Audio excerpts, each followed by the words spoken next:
the revelation, in a sense, is it looks like there's something missing because there's a feeling of separation from everything. And it turns out, quite obviously, actually, that there isn't anything missing. So the whole question of are we editing too much comes from that same energy of why can't I find what seems to be missing? Yes. It's exactly the same question. Like there seems to be something lost. What is it? The response is there's nothing lost. Yes. That feeling of there's something lost is wholeness, is everything, is what's longed for appearing as that.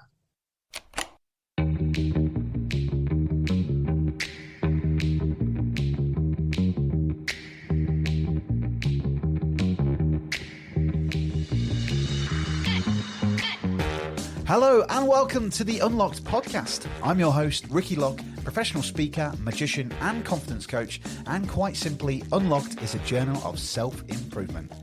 I'm talking to the experts, authors and successful people from around the world, as well as sharing my mishaps and magical adventures in my own life too, to unlock the best version of ourselves.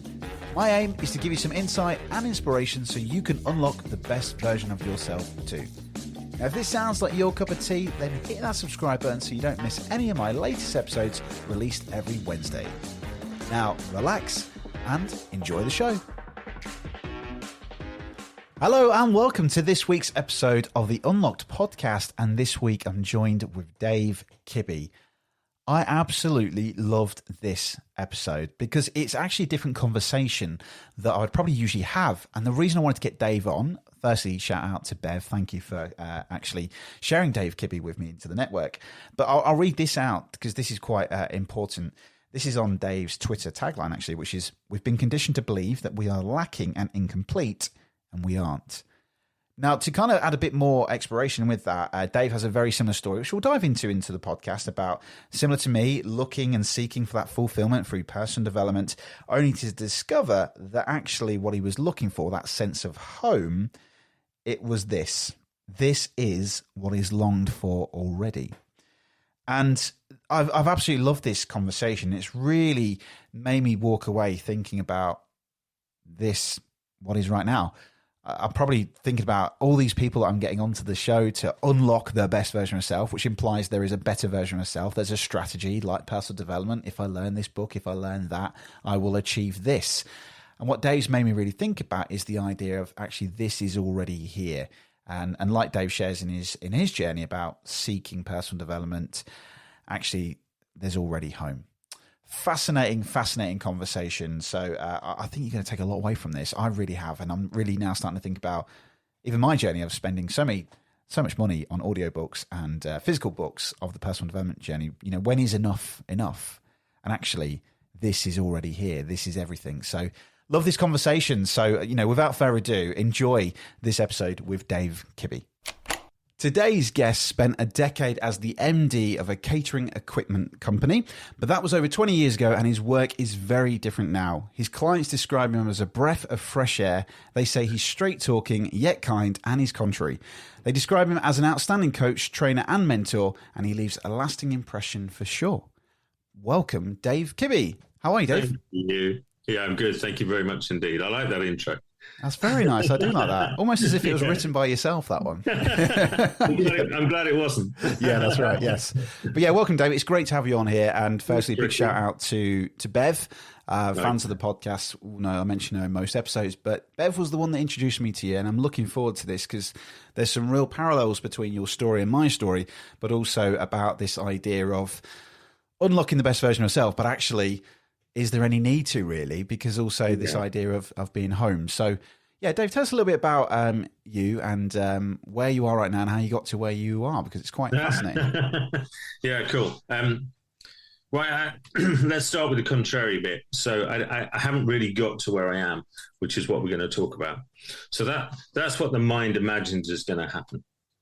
And that comes from a seeking energy, a sense that something is missing, something is wrong, something is off. And that's really where I came to. So I'd done my kind of like, I don't know, I've been making it up, but I guess I thought that if I got to CEO, then all my dreams would be fulfilled. And lots of them were, don't get me wrong. I loved it. I loved the company and everything about it. It was brilliant. I'm an ex-school teacher, so I'd had 10 years doing that. I'm completely fascinated by business. I just find it intriguing, problem solving. I managed to blag my way into a job, and I hated it, actually. That's the truth. And I thought, passing thought, the only way I'll survive is if I run the place. So that became like it just sounds silly, but that became my plan. So it was, and I did, and it was lovely, and it was amazing. And then one day, the sliding doors moment, which we've spoken about before, I was standing in my office, staring out the window, and again, fleeting thought, I've got most of the things that I wanted to do. I mean, you can always do bigger goals and, put another zero on turnover or profit, whatever, all that good stuff. Bigger car, whatever. But it felt like, oh, how come I'm not happier then? What's that? And the thing that struck me about that at the time, and I can't remember it very well now, if I'm honest, it's a long time ago. But the thing that struck me were two things. Number one, well, why wasn't I happier? Because I ticked most of the boxes. But the real thing that really punched me was I had no idea I was trying to be happy. Mm. That was the kicker, actually. It was like, well, hang on. So there's a whole thing running in the background that I'm oblivious to called trying to get something. Oh, what is that? So in a nutshell, that's the story. And then I went through many iterations of personal development, probably like yourself, NLP, 3 principles, non-duality, looking for this thing, because it appeared to all intents and purposes that there was somewhere else where there'd be a happier Dave. There just isn't. Yes, yeah. in a nutshell, that's it. Yeah. Well, I think because on your Twitter headline, which is, I love this, which is, we've been conditioned to believe that we are lacking and incomplete, and we aren't. And what you just said there was brilliant, because I felt that definitely the same thing in the corporate world. I would compare myself to other people of what they were earning, what they were wearing, what they were driving, that kind of thing. And we see it every day on social media, because it's just flaunted in our faces, isn't it? The most expensive watch, the desirable holidays, and every day you're kind of told that you are lacking something or you don't have something, and that's quite damaging, really, isn't it? But it's frustrating as hell. Yeah, horrible. Yeah, so this thing then that we're talking about. So tell us about this thing. What does this mean? You can't talk about it, really. I know that's just annoying, isn't it? Yeah. Sorry, anybody listening to the podcast. You can't really, because it's everything. Yeah. So the revelation, in a sense, is it looks like there's something missing, because there's a feeling of separation from everything, and it turns out, quite obviously, actually, that there isn't anything missing. And so it's not a question of finding; it's a question of, oh, there's nothing missing, and really, that's it. We can dance and jive about it in all sorts of different ways and answer questions. And I know Bev sent in a really cool question and stuff like that. You can do that and answer questions all day, every day, because the questions are the fun bit, because then you get to hear this expressed fresh, alive, like it's new right now. I have no idea what's going to come out, none whatsoever, which entertains my wife no end. She's like, well, how do you prepare? Like, well, I don't. Why would I need to? Because it's everything. What seems to be missing is something. It turns out that there isn't anything missing. There's only everything. Everything is home. It's everything you longed for, regardless of anything else. So all the stuff you were talking about there, the comparison and whatever, a lot of people will hear that and go, oh, right. So if I ended comparison, if I ended the desire for the watch and the car and helping people, or however it shows up, if only I were to do all of that, then finally I'd get to this other place that Dave's talking about called this. And that's like the misunderstanding, because I'm not talking about somewhere else. I'm talking about this. The only this there is. Yeah. And it's like that. Yeah. So in personal development world, it feels like everyone's in a process of, if I read 20, 30, X amount of books, then I will achieve this. Or if I do this, I will achieve that. But what you're saying is that actually there isn't a process, and that is that misunderstanding. That, well, in a way, yeah, but that's also this. Yeah. So this message, such that it is, doesn't have to deny anything. It has no requirement. It doesn't need this to be anything for this to be what it already is. And it just happens that that's what's longed for. What's longed for is this, and there's only this. So you're actually kind of swimming in what's longed for. The problem is you think there's a better pool across the way, which contains what you want. And you reckon that if you read your book, listen to your audios, watch your videos, whatever, then that will give you the route from where you think you are to where you think is over there, which is called better experience. And so that's the journey. It just happens that that won't take you anywhere. Yeah. It's not wrong. There's nothing wrong with it. Quite frustrating, actually. But there's nothing right about it either. It's just what seems to happen, and it is frustrating. Mostly people reach out to me when they're frustrated. Yeah. I'm like the end of the line, you know. No one wants to go to Cockfosters, but they want to get off at, you know, wherever the stops. I can't remember the stops now before there, but, you know, that's the end of the Piccadilly line. I used to live there. That's why it comes up. Oh, right. Yeah. It's It's always the last stop, isn't it? Get up at Arnott's Grove or Southgate or whatever. And it's like, oh, no, actually, end of the line is the revelation. Yeah. This is already home. This is already what was longed for and always has been. Yeah. And always will be. So, Dave, how did you get to this point of discovering this? I didn't. I know that's annoying. Sorry. I know it just sounds like it, doesn't it? I didn't really. It just becomes obvious. Yeah. It's like, so let me give you a context to that. It's like saying to somebody who had the flu, how did you get to the point of not sneezing? Well, that's just what happens when the flu stops. It's literally just what happens. And when the looking stops, what can be revealed, if you like it doesn't really happen like this, but let me try and explain it. What can be revealed for long enough is, oh, this is everything, right? And that's it. It's not then a feeling. It's not a state. It's not something that has to stay with me. It's just obviously this for no reason whatsoever. Right. Wow. Interesting. Because my thoughts here thinking is like most people would probably do this in that personal development world. Is like, well, how do you achieve that? You know, what Dave, tell us, you know, what's the secrets and all that? Obviously that's the question, isn't it? Yeah. And the secret is for me to give you my bank details and transfer yes, of cash, or sit adoringly in front of me in rooms. I quite like that as well. Yeah, that's right. You can sit in front of me and kind of look at me like that until what I've got transfers to you. Yeah. No, I wish.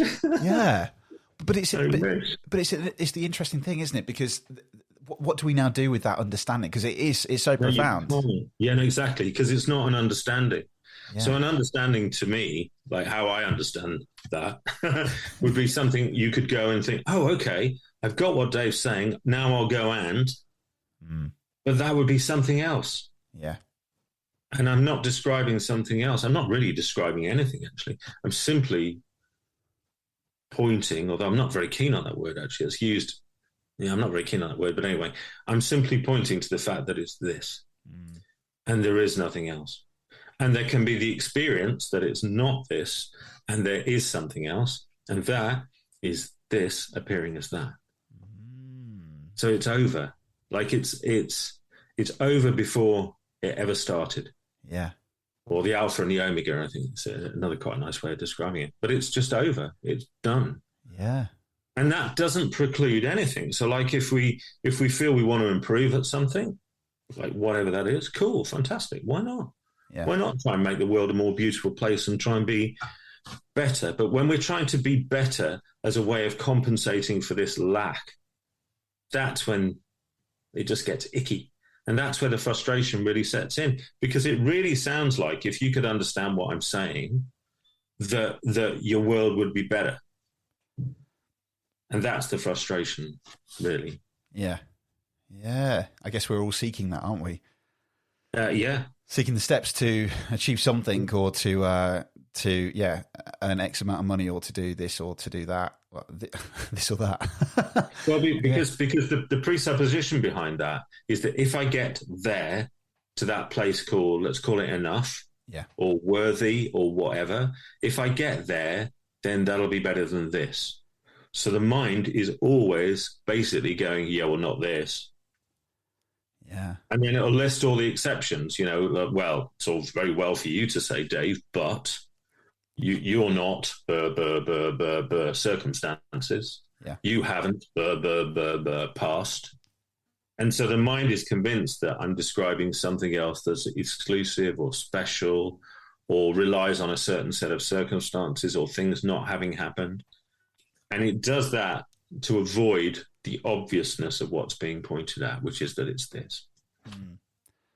Why do you think then that, I mean, it must feel like for you, for people that you speak to and who you coach and your clients, is the world just got blinkers on, seeking something that was already longed for? Yeah. Well, the longing seems to come up as a response to the experience that there's real separation. Yeah. That's what it seems to arise out of. So it really feels like that we're separate. Whereas, of course, if we look at it, we've never, ever had the experience of separation. Yeah. Is that the non-duality thing? Say again? Is that with the non-duality? Yeah, it is really. Yeah. Not two. So that's all non-dual is, not two. So no one ever has had the experience of them and a separate world, like somewhere else. I mean, you just haven't. There's always everything. Yeah. Really. And so it's like, it's staring at you. It's everything you hear. It's in every smell, every taste. It's everything. You can't get away from it. Yeah. It's impossible. And so consequently, the hunting for it, you can imagine how frustrating that is, trying to find something that looks like it's missing that isn't. Yeah. Yeah. You know, and that's the irritation. It's like, well, it really does feel like there's something that's missing. Yeah. And that's what's longed for. Yeah. There's the... how ridiculous does that sound, that your frustration is what's longed for? It just sounds silly, doesn't it? Yeah. Yeah. There's the we I think we shared this in our phone call, didn't we, a couple of months ago, about the obviously the alchemist with the little boy Santiago, you know, who goes on this huge trip to, you know, with his sheep and living life like a sheep, you know, just comfortable and goes to do all these wonderful daring things, and then comes home just to find that, sorry, spoiler alert to anybody listening, sorry, I'm not going to reveal the ending here, sorry, about that his treasure was right underneath him the whole time. And there's that thing of what he was searching for was always there. You know, crazy. Well, Dave, and the searching is it as well. So it's not that anything was ever actually lost. It can experientially, it can seem like it's lost, but that feeling of something lost is also what just seems to happen. So it's also just everything appearing as that, and that's all there is. There's just wholeness. You could call it wholeness, unconditional love, whatever. Wouldn't matter. Yeah. Is there something here to do with school and the way we're conditioned in childhood? Because there's loads of people that I can think of, peers and, you know, people in my networks that go through that same process of, you know, feeling unfulfilled, that there's something missing, there's something lack of, that they go to school and then just a bit like yourself and me, you know, I went coasted in a 15-year career actually thinking there's something bigger and better, but I don't know what that is. I'm going to go look for it. I don't know what it is. You know, I'm going to go on this journey and start to just, there's no direction of it, but it's just, I'm going to go do something. But is there something in childhood that we need to learn from this? No.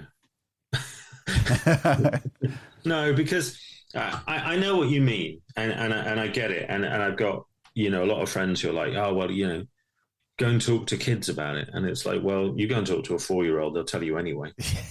You ask a 4-year-old who they are, and they'll go, I'm the sun, the moon, the stars, and the whole thing. Yeah.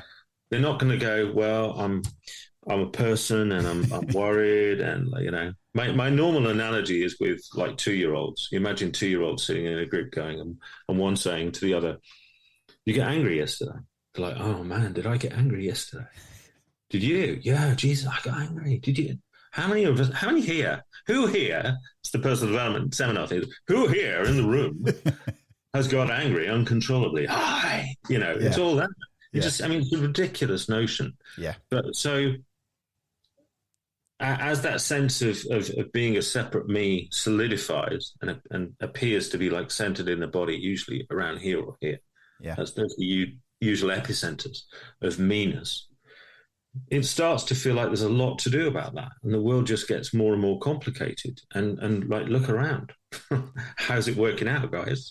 Yeah. That look great. Yeah. You know. Yeah. So I think so. Then the response to that is, oh, okay. So we need a new religion, non-duality, new religion, and it's like, no, not really, because it's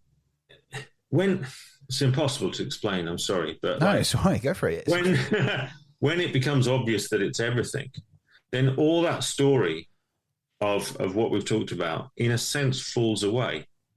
Now, I can say, I worked at Neville starting in whenever it was, 1999, for a decade, ran the company for 6 years. We did this, and this. We did this on branding. I mean, I can tell all those stories, but the context of that being uncomfortable circuit seeking or whatever just collapses. Because it's revealed that it was everything and already was everything. So even our misunderstanding is what's longed for.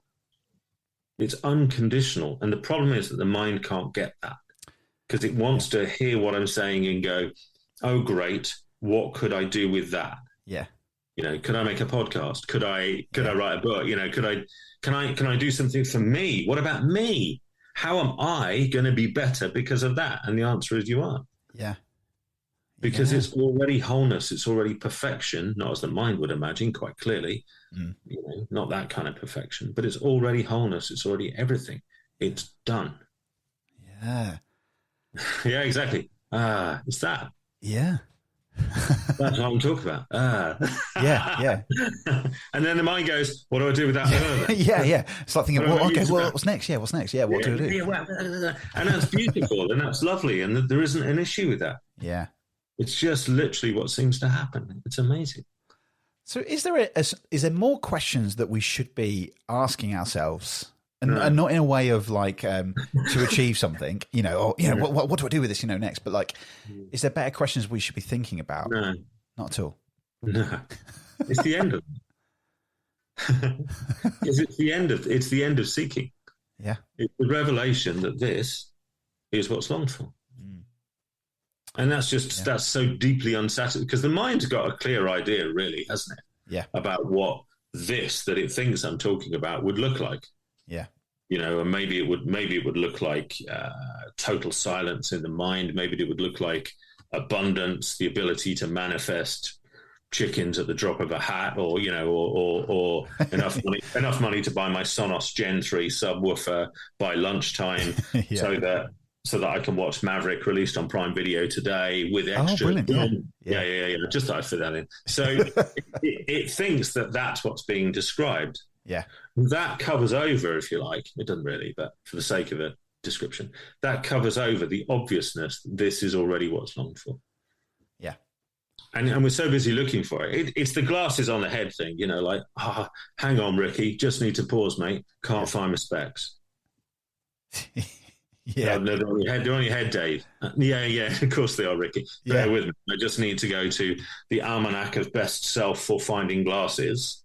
Yeah. Oh, yes, page 67. Yes, look towards the left ear. Yes.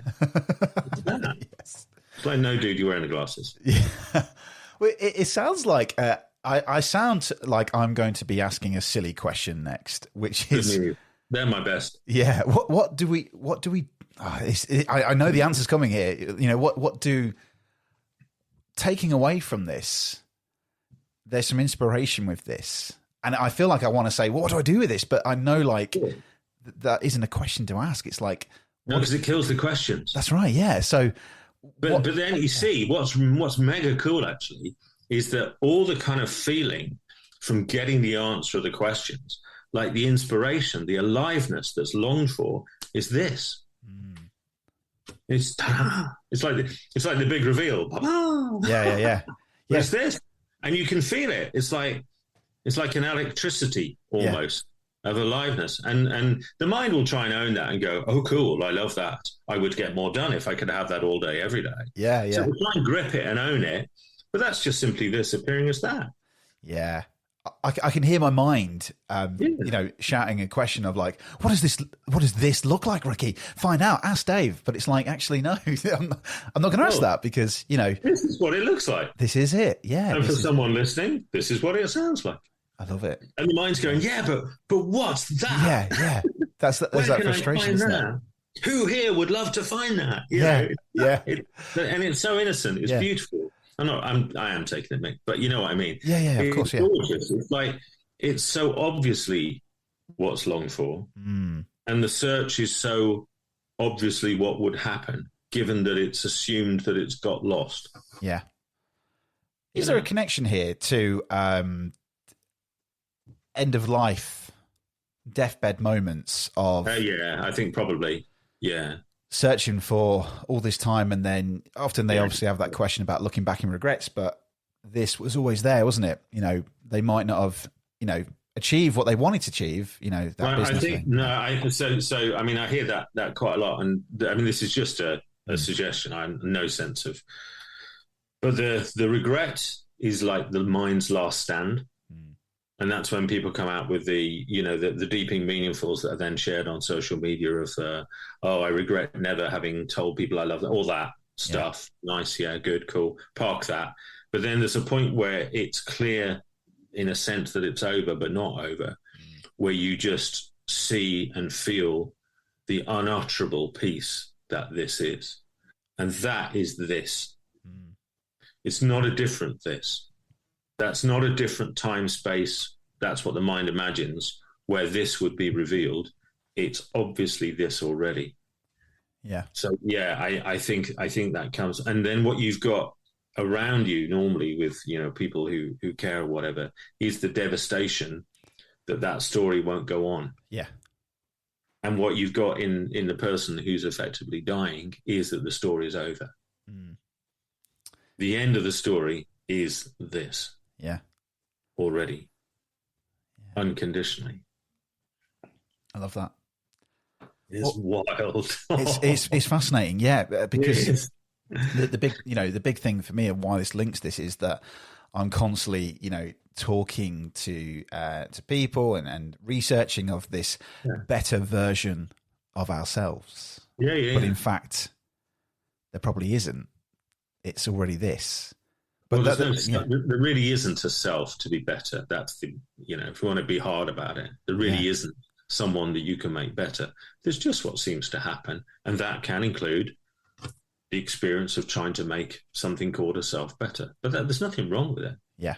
There's nothing right with it either, actually. But there's nothing wrong. I mean, it's not like, oh, okay, so if we all stop selfing, then that would be something else. Show me something else. Yeah. Well, I have a question, as I mentioned earlier, from Bev. And so Bev Holden kindly said to me, question, which is, so the way Dave describes human experience seems to be at odds with the messages that prevail in the world of personal development. A bit like what we've been sharing about that idea of seeking something, i.e. that there is a best version of ourselves that we can find, uncover, nurture, grow, etc. Do we simply give up our attempts to be better? Well, it's a lovely question. That question really is, what's in it for me? How do I? So it's like, I get what you're saying, Dave. And mostly people quite like it to a degree because they think it will give them a better experience. Really, all I'm sharing is that it's the end of that need for there to be a better experience. There's preferences, don't get me wrong. I mean, if somebody if I went downstairs at lunchtime and like macaroni cheese appeared on the table, I'd be like, what? I don't even like that.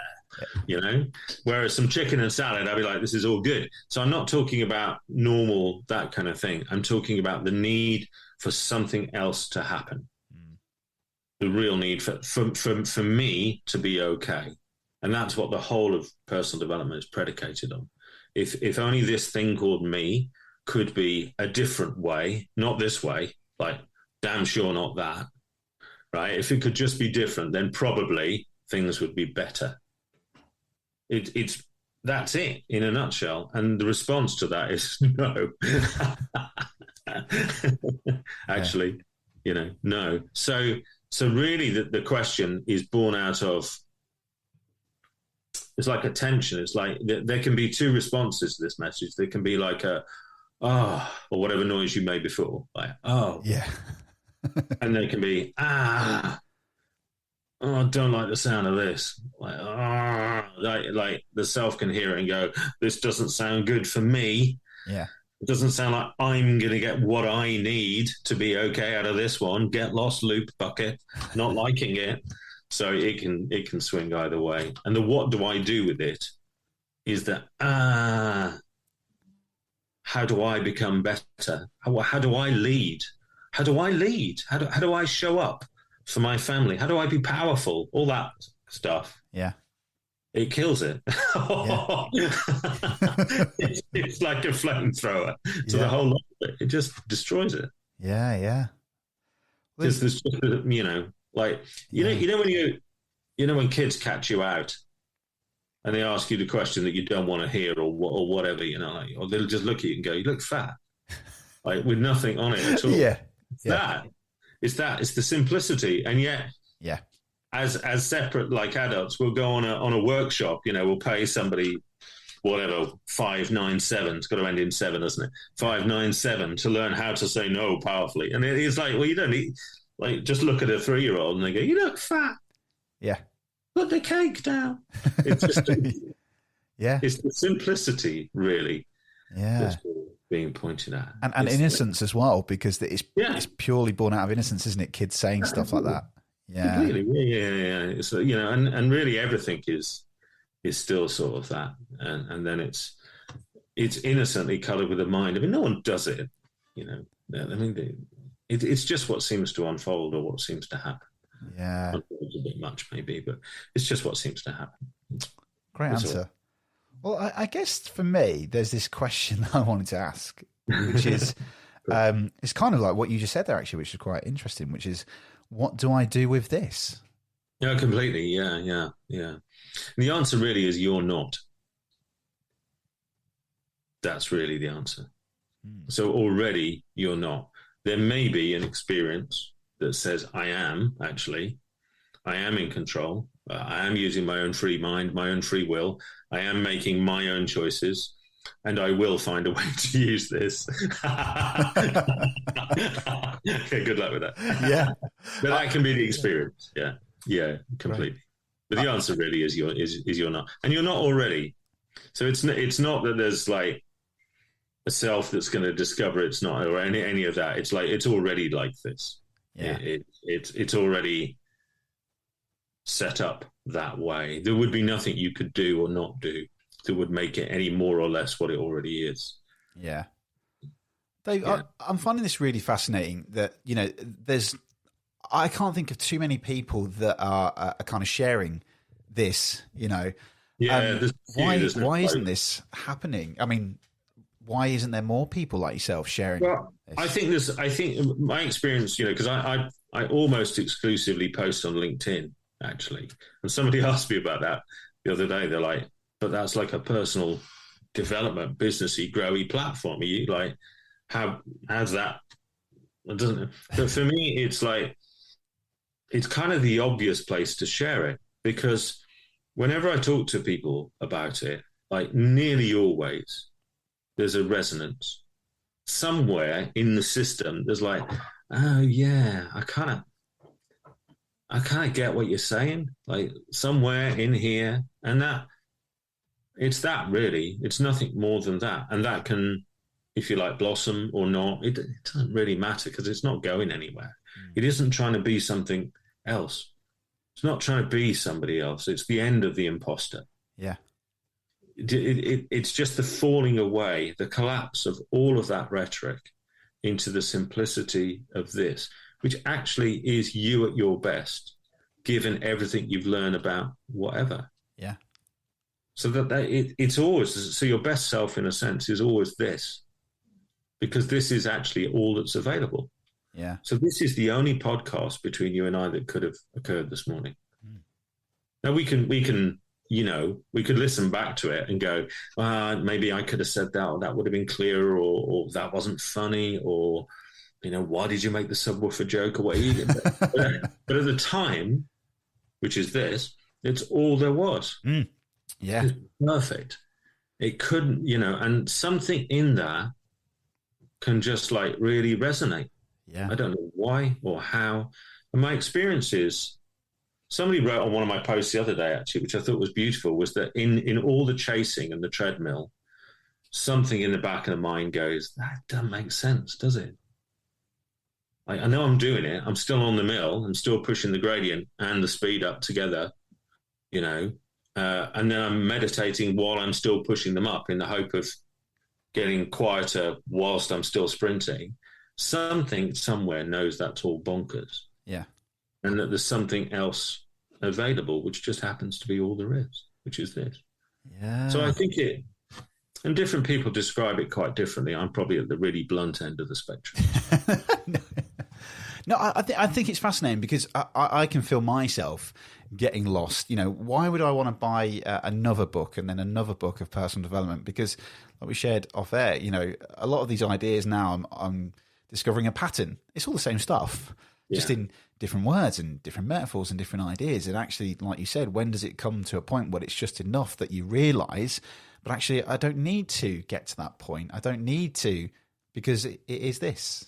Like you mentioned, but I just thought something interesting there. You mentioned obviously about the podcast there, and I thought, you know, like most people would go away from. I'm trying to think of a really kind of visual metaphor for any you know, visual people. Totally. You know, like maybe like the old reels of like cinema, you know, coming through and people cutting it out and editing it. And are we at risk or danger of just editing our lives when it should just be, you know, like you said, going back to this podcast, making the jokes, Subwoofer, Maverick, that kind of thing, whatever it might be, that's raw. It's great.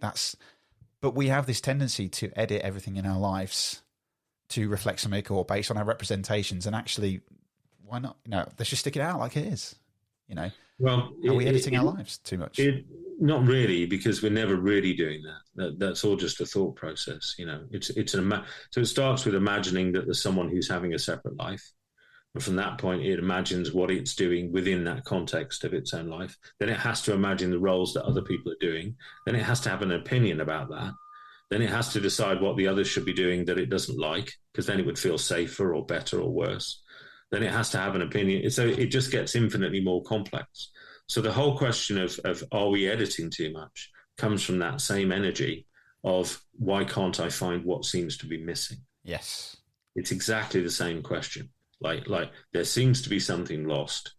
What is it? The response is there's nothing lost. Yes. That feeling of there's something lost is wholeness, is everything, is what's longed for appearing as that. That's beautiful. Well, I'd like to finish, Dave, by saying thank you. Thank you. There's a question that I always ask the guests, and I'd love to get your take on this. Because I always ask every guest. Set me up now. So I always ask every guest, you know, how do you unlock the best version of yourself? And I'm fascinated by what answer you're going to share, because I kind of know.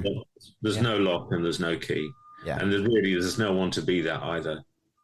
It's more beautifully, unimaginably chaotic than you could possibly begin to describe. I really don't have any words. I don't know how I would describe it. Yeah. But not as an experience, but not as an experience either. It's simply this, not a different this, although that would be it too. It's just simply everything. It's wholeness. It's unconditional love appearing as this. And that's it. There's nothing really you could do with that. Because it isn't really about you. It's about, I'd call it pre-existing, but that really makes it sound like there's something else happening. There just isn't. It's simply this. It's even the sound of that truck dumping stuff next door, which is really helpful. that beat, that boop, boop, yeah, boop, that's everything appearing as that.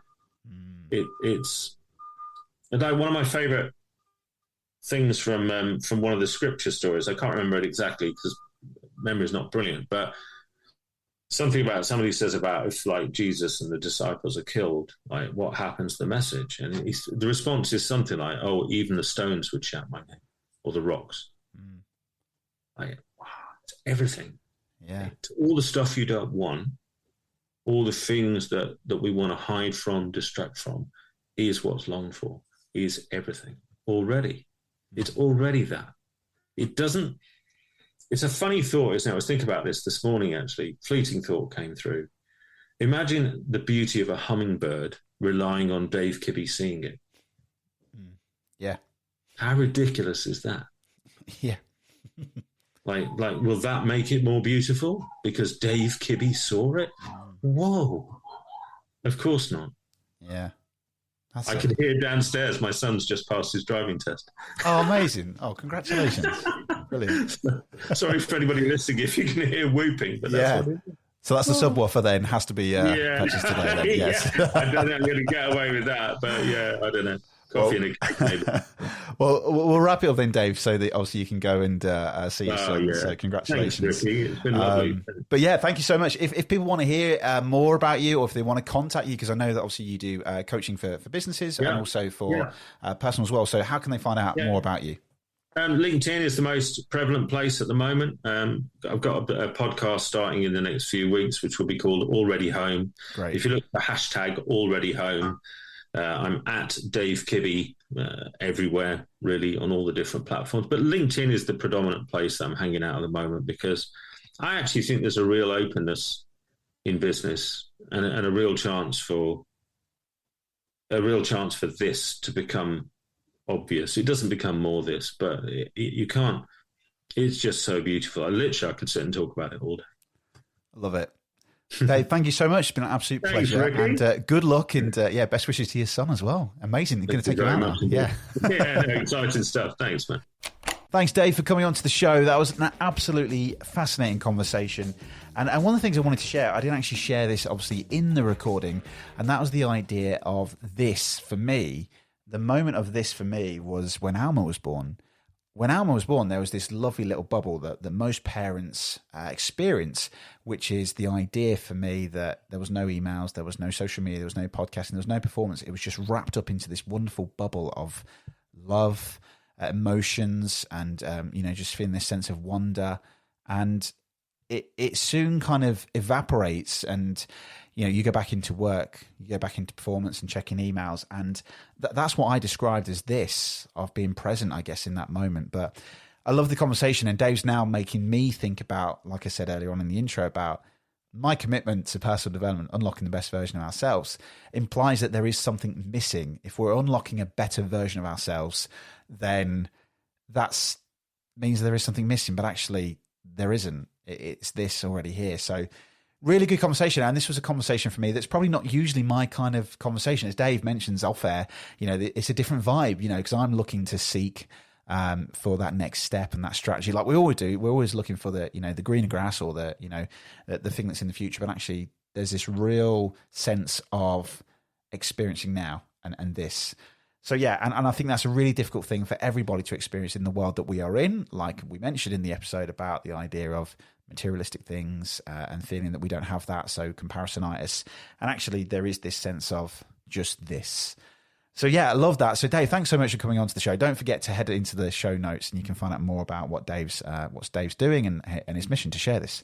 But yeah, as also, thank you for the patrons of this podcast: Jasmine Barnes, Sherry Brenton, Steve McDermott, Chris Lovett, Anthony Howe, and Rory Barnes.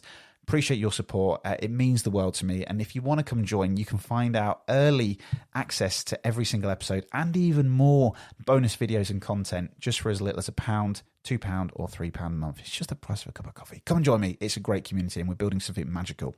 But as always, if you enjoyed this episode, then head over to Apple Podcasts or Podchaser. Let me and Dave know what you think to this episode.